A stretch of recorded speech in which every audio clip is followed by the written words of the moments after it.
जैनपुर ये एक ऐसी सिटी है जो कि उजाले का शहर के नाम से जाना जाता है, क्योंकि इस शहर के पावर हाउस पर एक ऐसी पावर रिएक्टर लगाया गया है जो कि भरपूर एनर्जी से भरा हुआ है और इसी पावर रिएक्टर के मदद से इस शहर में हमेशा बिजली आती रहती है। लेकिन एक दिन कोई इस पावर रिएक्टर को चुरा लेता है, जिस वजह से इस शहर में पूरे एक हफ्ते से बिजली की कोई नामो निशान नहीं था।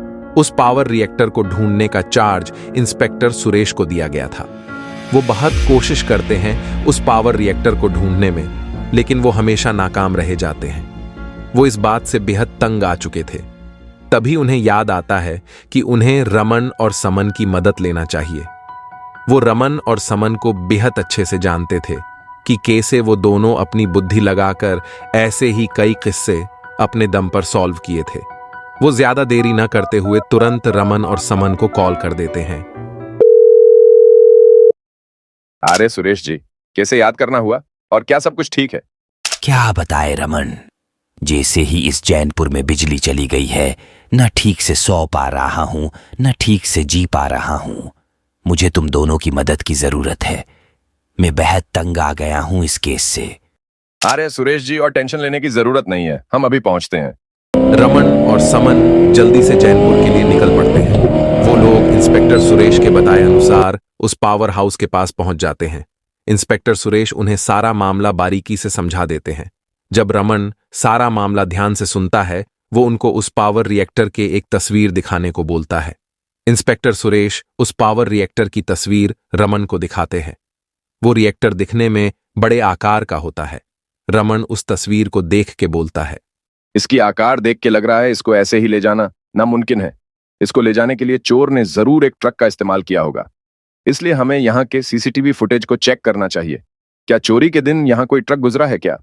रमन के ये बात सुनकर वे लोग जब सीसीटीवी चेक करते हैं, वो देखते हैं कि कैमरा ब्लैक एंड व्हाइट होने के कारण उस फुटेज में ट्रक का कलर ठीक से पता नहीं चल रहा था और उसकी नंबर प्लेट भी कैमरे में कैप्चर्ड नहीं हुई थी।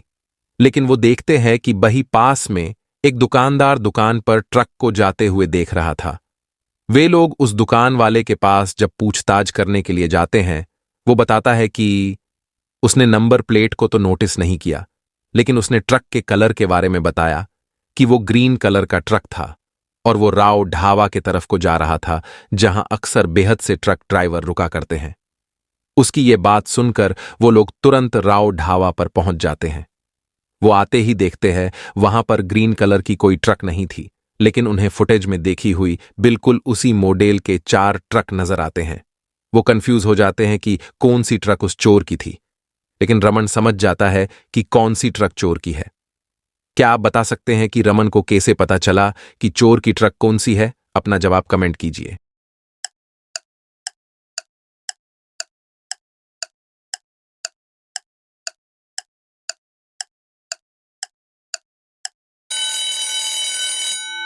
जैसा कि उन्होंने देखा हुआ था, उस दुकान वाले ने ब्लू कलर का चश्मा लगाया हुआ था और सीसीटीवी फुटेज में भी उसने वही चश्मा लगाया हुआ था, इसलिए उसे येलो कलर की ट्रक ग्रीन कलर में दिखाई दी होगी। कियू की ब्लू कलर और येलो कलर आपस में मिलकर ग्रीन कलर बनाते हैं। वो लोग तुरंत उस ट्रक के ड्राइवर को ढूंढकर पकड़ लेते हैं। जब उसे उस दिन के चोरी के बारे में पूछते हैं, तो वो बताता है कि वो उस दिन उस ट्रक को नहीं चला रहा था। उस ट्रक को उसे मिलाकर 4 ड्राइवर चलाते हैं, जिसका काम जिस दिन आता है वो उस दिन उस ट्रक को ले जाता है। वे लोग उस ट्रक ड्राइवर को बाकी के ट्रक ड्राइवर को फोन करके बुलाने के लिए बोलते हैं। वो बाकी के 3 ट्रक ड्राइवर को फोन करके बुला लेता है। वे लोग जब वहां पहुंचते हैं, तो इंस्पेक्टर सुरेश बारी बारी उन सबको पूछते हैं कि चोरी के दिन वे लोग क्या कर रहे थे। सुरेश की बात सुनकर पहला ड्राइवर बोलता है, वो उस दिन बीबी के साथ बाहर घूमने गया हुआ था। दूसरा ड्राइवर बोलता है, वो उस दिन कोई काम ना होने की वजह से पूरा दिन घर पर ही पड़ा हुआ था। तीसरा ड्राइवर बोलता है, वो उस दिन पूरे दिन भर टीवी पर मूवी देख रहा था। और चौथा ड्राइवर बोलता है, वो अपने एक दोस्त के साथ बार पर शराब पीने गया हुआ था। उन चारों के बाद ध्यान से सुनने के बाद समन तुरंत बता देता है कि चोर कौन है। क्या आप बता सकते हैं कि उसे कैसे पता चला कि चोर कौन है? अपना जवाब कमेंट कीजिए।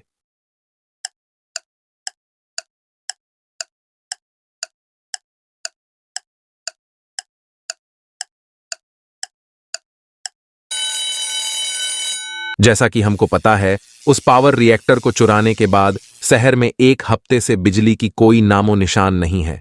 तो फिर कैसे ये तीसरा आदमी बोल रहा है कि वो उस दिन पूरे वक्त टीवी देख रहा था? इसलिए यही चोर है। वे लोग उसे घेर लेते हैं और उससे पावर रिएक्टर के बारे में पूछताछ करने लगते हैं। तभी वो बताता है, देखो, मुझे माफ कर दो, मैं ये पावर रिएक्टर जानबूझकर नहीं चुराया है। मुझे इसे चुराने के लिए पैसे मिले थे। कुछ दिन पहले जो 4 साइंटिस्ट स्पेस मिशन पर गए हुए थे, उनमें से एक साइंटिस्ट ने मुझे कांटेक्ट किया था और बोला कि वो एक ऐसा वेपन बनाया है जिसको चलाने के लिए उस पावर रिएक्टर की जरूरत पड़ेगी। उसका कहना यह है कि वो स्पेस में होकर उस वेपन से धरती को उड़ा सकता है और इसी तरह सबको ब्लैकमेल करके इस दुनिया पर राज कर सकता है। और वो बता रहा था कि वो वहां उस गन को सेटअप करने के बाद बाकी के तीनों साइंटिस्ट को मार देगा। इसलिए उनमें से 3 साइंटिस्ट बेकसूर है और उसने अपना नाम तक नहीं बताया। उसकी ये बात सुनकर वे लोग बेहद चिंतित हो जाते हैं और उस साइंटिस्ट को रोकने की तरकीब सोचते हैं। अरे हम अब इस स्पेस पर कैसे जाएंगे? हमारा दोस्त हिमांशु है ना, मैं अभी उसे फोन लगाता हूं और उसे उसकी स्पेसशिप मांगता हूं। रमन हिमांशु को फोन कर देता है और उसे स्पेसशिप मांगता है। वे तीनों हिमांशु के स्पेसशिप में बैठते हैं और स्पेस के लिए निकल पड़ते हैं। जब वे स्पेस में आते हैं तो उनको उन साइंटिस्ट की स्पेसशिप दिखती है। वे जब उस स्पेसशिप में घुसने की कोशिश करते हैं तो उस दरवाजे में एक लॉक लगा हुआ है, जिसको खोलने के लिए एक पजल सॉल्व करना पड़ेगा। क्या आप इस पजल को देख के बता सकते हैं कि इसका आंसर क्या होगा? अपना जवाब कमेंट कीजिए।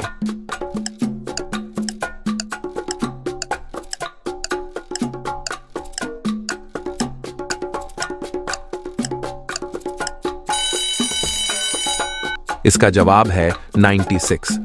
अगर हम सारे सीक्वेंस को देखें तो ये सब एक तरह की पैटर्न में है। जैसे कि हम अगर पहले वाले पैटर्न को देखें तो 4 और 1 को मल्टीपल करने पर 4 बन रहा है और 4 से इस वाले नंबर को प्लस कर दे तो 5 बन रहा है। और सारे के सारे पैटर्न इसी तरह की है। समन जल्दी से इसका गेट खोल देता है और वो तीनों अंदर घुस जाते हैं।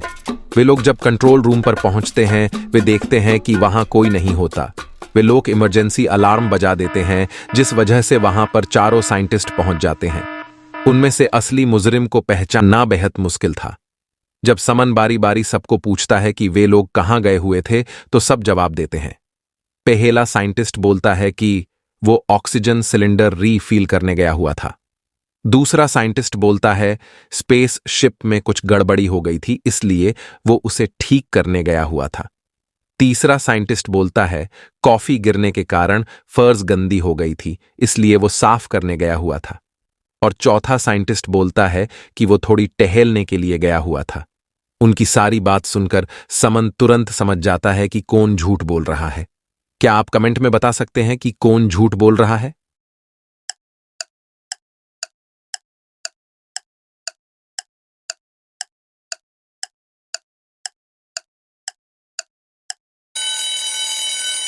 क्या आपको पता है कि स्पेस में ग्रेविटी नहीं होती, तो फिर कैसे कॉफी गिर गई?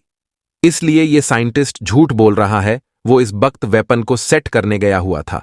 वे लोग उसे तुरंत घेर लेते हैं और उसे वेपन तक ले जाने को बोलते हैं। वो साइंटिस्ट उनको वहां पर ले जाता है।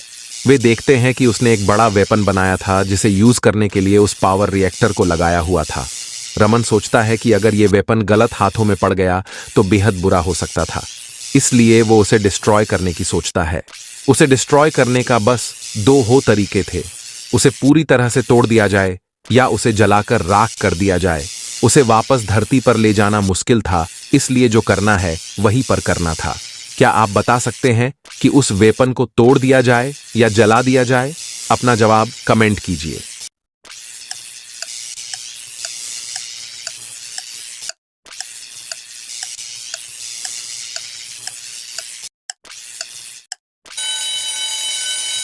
उस वेपन को वहां पर जलाया नहीं जा सकता है, क्योंकि आग जलने के लिए ऑक्सीजन की जरूरत होती है और स्पेस शिप पर ऑक्सीजन लिमिटेड मात्रा में है, इसलिए उस वेपन तोड़ देना अच्छा रहेगा। वे लोग ऐसा ही करते हैं और उस पावर रिएक्टर के साथ उस साइंटिस्ट को भी ले आते हैं। साइंटिस्ट को जेल में और पावर रिएक्टर को फिर से उसकी जगह रख देते हैं। सब लोग रमन और समन की बेहद तारीफ करते हैं और इसी तरह हमारी पहेलियों से भरी ये कहानी यहीं पर समाप्त होती है। Thank you for watching.